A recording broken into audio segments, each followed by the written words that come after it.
Si je vous montre ça, ça et ça, vous pensez à Amazon. Amazon, vous le savez, c'est le leader mondial du e-commerce et du cloud. Sa capitalisation boursière oscille aujourd'hui autour des 1000 milliards de dollars et a même atteint en juillet 2021 un pic de 2000 milliards de dollars, presque autant que le PIB du Canada. C'est colossal. Le succès de cette boîte se doit à Jeff Bezos. I'm Jeff Bezos. I'm the founder of Amazon.com. Avant de fonder Amazon, Jeff bossait à Wall Street, dans un fonds spéculatif new-yorkais. Son métier, c'était d'utiliser des modèles mathématiques ultra sophistiqués pour exploiter les inefficacités des marchés financiers. Jeff, c'est le genre de gars qui a toujours été passionné par les choses complexes. Les modèles mathématiques, la finance, mais aussi le génie électrique, l'informatique, la science-fiction ou encore l'exploration de l'espace. Gamin, il fabrique des machines improbables comme un aéroglisseur à partir d'un aspirateur, un mini-four solaire ou encore un système d'alarme automatique pour que ses demi-frères et demi-sœurs n'entrent pas dans sa chambre. Au lycée, il est major de sa promo. On est en 1982, il a 18 ans, et quand c'est à lui de faire le discours de remise des diplômes, voici ce qu'il dit. Je veux construire des hôtels spatiaux, des parcs d'attractions, des yachts pour 2-3 millions de personnes en orbite autour de la Terre. Mon idée, c'est de préserver la Terre, et mon objectif final, c'est de faire en sorte que tous les hommes quittent la Terre et qu'elle devienne un immense parc national. Les grandes idées, comme coloniser l'espace, ne lui font pas peur. Et c'est assez impressionnant de constater qu'il met ses plans en exécution, puisqu'il a lancé Blue Origins en 2000 et le Bezos Earth Fund en 2020. Dans Boussole, son talent d'architecte visionnaire serait certainement ici. On est en 1994 quand Jeff voit l'opportunité de se lancer dans le web. Si vous vous souvenez, son job à Wall Street, c'est de repérer les inefficacités du marché. Et il se trouve que le marché du livre est totalement sous-exploité. Plus de 100 millions de livres ont été écrits, mais les plus grosses librairies ne peuvent en stocker que quelques dizaines de milliers. Pourtant, un livre, c'est léger, facile à stocker et à expédier. Avec une librairie en ligne et un peu de technologie, Jeff se dit qu'il pourrait expédier n'importe quel livre, n'importe où, et sans aucune limite de stockage. Ni une ni deux, il quitte son job à Wall Street, part pour Seattle avec sa femme et commence à écrire son business plan. C'est le début de la success story Amazon. Alors pourquoi j'ai eu envie de vous parler d'Amazon aujourd'hui? Dans notre organisme de formation et de conseil Wake Up, nous étudions les entreprises qui ont une culture forte. En gros, le genre de boîte que tu aimes ou que tu détestes, mais qui font beaucoup parler d'elles dans le monde RH. Et ces boîtes-là, elles ont en général des performances financières de fou. Sans surprise, c'est le cas d'Amazon. Je cite souvent cette étude de 2 chercheurs à la Harvard Business School qui ont fait le lien entre culture et performance. C'est simple, les entreprises qui ont une culture forte ont des revenus qui augmentent 4 fois plus vite que les autres. On va donc voir ensemble les secrets de la culture d'Amazon. Mais avant de démarrer, qu'est-ce qu'une culture forte ? Une culture forte, c'est une culture qui est incarnée. Beaucoup de boîtes ont une culture molle parce qu'elles affichent des valeurs, mais qu'elles n'ont pas les rituels qui vont avec. En gros, les gens sont attirés par la belle vitrine, mais une fois dedans, c'est la déception. Donc, ce qu'on va analyser dans cette vidéo, ce ne sont pas les valeurs, mais les rituels concrets qu'il y a chez Amazon. Si la culture, c'est une maison, les rituels, ce sont les briques. Pour faire ce job, je me suis inspirée de plusieurs sources. D'abord, le livre Working Backwards, écrit par les 2 bras droits de l'époque de Jeff Bezos, les lettres d'actionnaires de Jeff Bezos, qu'il a écrit depuis 1997, et celle du Andy Jassy, le CEO actuel. Des articles dans la presse, mais aussi des vidéos, témoignages d'anciens employés, et bien sûr, le site web Amazon.com. Pour décoder la culture d'entreprise, j'ai utilisé Boussole, notre outil de consulting RH. Que nous accompagnons les managers à animer des rituels avec leurs équipes et les dirigeants à bâtir des cultures d'entreprise extraordinaires. On part donc ensemble, là, maintenant, décortiquer la culture d'Amazon et découvrir quel sera son archétype. Le premier truc qui saute aux yeux chez Amazon, c'est la culture de l'écrit. Prenons ce premier rituel, PowerPoint interdit. Dans le monde du travail, quand on présente une idée devant une audience, notre premier réflexe, c'est de faire des slides. Chez Amazon, PowerPoint est interdit. En 2004, Jeff sort d'une réunion difficile avec son comité de direction. Il n'est pas satisfait et il en parle à son bras droit. Ces réunions hebdomadaires avec ce codir ont un enjeu énorme. D'une part, les décisions qui s'y ont prises impactent le business, et d'autre part, c'est une réunion qui demande minimum une demi-journée de préparation de la part de chaque membre du comité. Quelques semaines plus tard, Jeff et son bras droit partent en voyage d'affaires. Ils profitent de ce moment dans l'avion pour lire l'essai d'un chercheur de l'université de Yale qui s'intitule The Cognitive Style of PowerPoint. Cet essai démontre que PowerPoint est le responsable numéro 1 de nos problèmes de compréhension des informations, et qu'à mesure que l'info devient de plus en plus complexe et interconnectée, c'est tout bonnement impossible de la simplifier dans des bullet points. Pour Jeff, c'est le déclic. Les slides ne permettent pas de voir la logique et la connexion des idées entre elles. Et ça amène à de mauvaises décisions. Quelques semaines plus tard, tout le codir reçoit donc un email. PowerPoint est désormais Word de 6 pages avec une FAQ. Et le mémo doit être structuré comme ça. Introduction, problème, proposition, principe derrière cette proposition, avantage pour le client, avantage pour Amazon, comment ça. Conclusion. Aujourd'hui, toutes les réunions d'Amazon démarrent avec ce mémo de 6 pages. Plus que ça même, elles démarrent avec cet autre rituel. Tout le monde autour de la table doit lire le mémo en silence pendant 20 minutes. C'est à peu près 3 minutes par page et chacun est invité à le commenter par écrit. Une fois que tout le monde est prêt, la conversation peut démarrer et pas avant.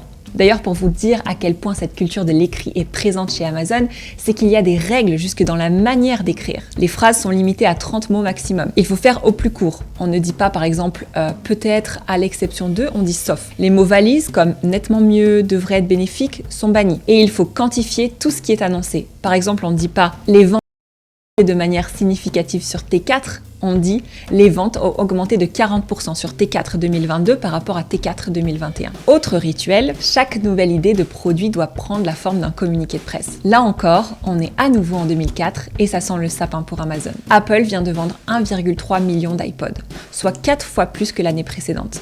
Ça semble être le début du déclin des DVD et des livres au profit des téléchargements en ligne. Amazon doit donc développer au plus vite que les équipes sont en galère pour accoucher de ce qui sera le Kindle. À chaque fois qu'ils viennent voir Jeff Bezos avec des maquettes et leur liste de fonctionnalités, ils se perdent dans des détails, ça tourne en rond. Jeff refuse d'ouvrir les budgets pour développer le produit. Jusqu'au jour où il d'oublier les maquettes, les slides, les feuilles de calcul. Il leur demande de venir raconter noir sur blanc la naissance du produit et de tourner ça en communiqué de presse. L'effet est radical. L'équipe trouve illico les fonctionnalités qui feront de Kindle un succès, à savoir un très bon écran sans lumière bleue pour pouvoir lire confortablement, un large éventail dans le choix des livres et des petits prix. Jeff ouvre les budgets, le Kindle prend naissance et il officialise par la même occasion ce nouveau processus de travail qu'il nomme backwards. On part du besoin du client avec un communiqué de presse et on remonte toute la chaîne. Globalement, chez Amazon, la règle est simple, donc si ce n'est pas écrit, ça n'existe pas. Je vous donne un dernier exemple. Quand les nouvelles recrues veulent parler de leur performance en entretien, on les incite à utiliser pour situation, tâche, action, résultat. Dans Boussole, on va retrouver tous ces rituels juste au-dessus de l'axe de la gestion, puisque c'est là que se retrouvent les valeurs rationnelles de rigueur et de méthode. Le second volet qui est marquant chez Amazon, c'est sa culture de l'excellence. Par exemple, dans leur processus de recrutement, il y a chez Amazon ce qu'on appelle des bar raisers, littéralement ceux qui élèvent le niveau. Ce sont des recruteurs internes qui font partie d'un programme dont la seule mission est de s'assurer que chaque recrue est plus performante que les personnes qui ont occupé ce poste avant elle. Et avec ce filtre-là, il s'assure que recruter un candidat n'est pas dicté par des biais comme l'urgence du job à pourvoir. Dans le même esprit, j'ai listé d'autres règles et rituels que fait Amazon, comme autoriser leurs collaborateurs à prendre des décisions en autonomie avec seulement 70% des infos, mais ça uniquement quand il s'agit de décisions à double sens, c'est-à-dire que les conséquences sont réversibles. 2 fois par an, le Just Do It Award, un prix ultra prestigieux en interne qui récompense ceux qui créent des outils à fort impact.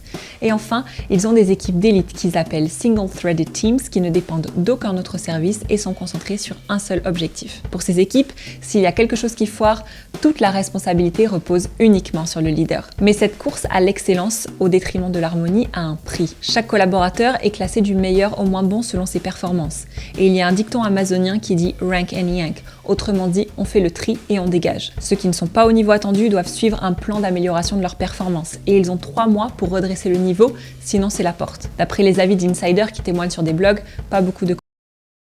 Et dans cette logique de vouloir se pousser toujours vers le haut, ils pratiquaient aussi le anytime feedback, c'est-à-dire qu'à tout moment chez Amazon, quelqu'un pouvait venir faire un feedback sur ton travail, sur ton comportement. En 2015, un journaliste du New York Times a mené une enquête et a qualifié le feedback Amazon d'instrument de torture. Suite à ces critiques, Amazon a rétropédalé sur cette pratique. En Boussole, on va retrouver tous ces rituels autour de l'axe de la stratégie, parce que c'est là où se trouvent les valeurs de compétence, de succès. Enfin, le troisième et dernier volet marquant d'Amazon, c'est leur culture de la sobriété. Par exemple, il n'y a pas de gloire ou de mérite chez Amazon à dire qu'on manage une grande équipe ou un gros budget. Tu ne seras pas mieux noté et au contraire, les attentes vis-à-vis de toi vont être encore plus élevées. Il y a d'autres règles et rituels qui vont dans ce sens, par exemple la règle des 2 pizzas. Si on ne peut pas nourrir l'équipe qui est autour de la table avec 2 pizzas, c'est qu'il y a trop de monde. Ou encore le Door Desk Award, c'est un concours dans l'entreprise qui récompense les salariés qui trouvent des solutions astucieuses et pas chères pour leurs clients. C'est un concours concours qui est inspiré des débuts d'Amazon où Jeff voulait acheter des bureaux à Home Depot et où il s'est rendu compte finalement que les portes étaient moins chères que les tables, donc il a acheté des portes pour en faire des bureaux. Dans les réunions, il y a aussi d'autres rituels qui forcent l'humilité. Par exemple, le plus gradé parle toujours en dernier. Et il y a toujours une vraie chaise vide en réunion pour se rappeler que le client a son mot à dire. Côté financier, Amazon offre aussi un salaire plus bas que le marché. C'est fait exprès pour ne pas attirer des collaborateurs qui viendraient juste pour faire un gap salarial et détruiraient potentiellement la valeur long terme de l'entreprise. Donc il n'y a pas d'augmentation ou de bonus selon les performances individuelles. Seules des actions d'Amazon sont distribuées. Enfin, tout est budgétisé, millimétré dans les détails.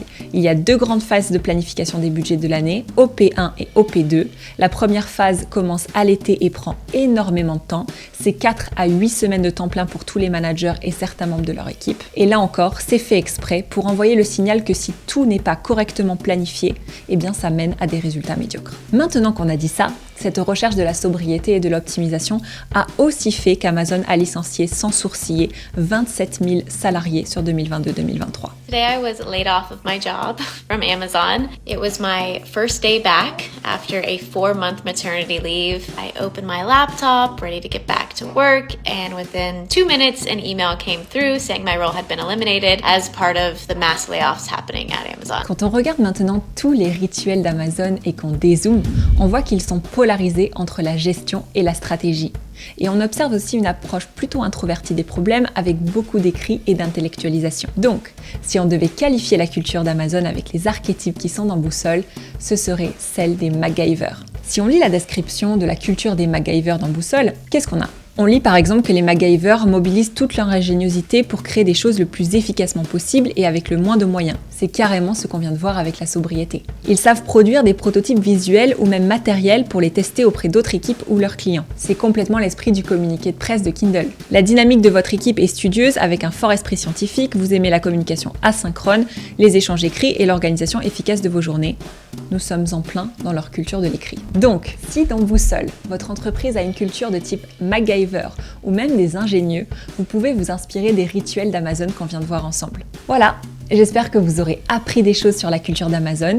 Dites-moi dans les commentaires quelle autre entreprise vous aimeriez que je décrypte pour une prochaine vidéo. Et si vous êtes dirigeant et que vous voulez mettre en place des rituels qui vont fidéliser et engager vos collaborateurs, vous pouvez m'écrire directement sur LinkedIn pour en discuter. Si vous avez aimé cette vidéo, pensez à la liker, la partager et vous abonner à la chaîne YouTube de Wake Up pour ne rien rater.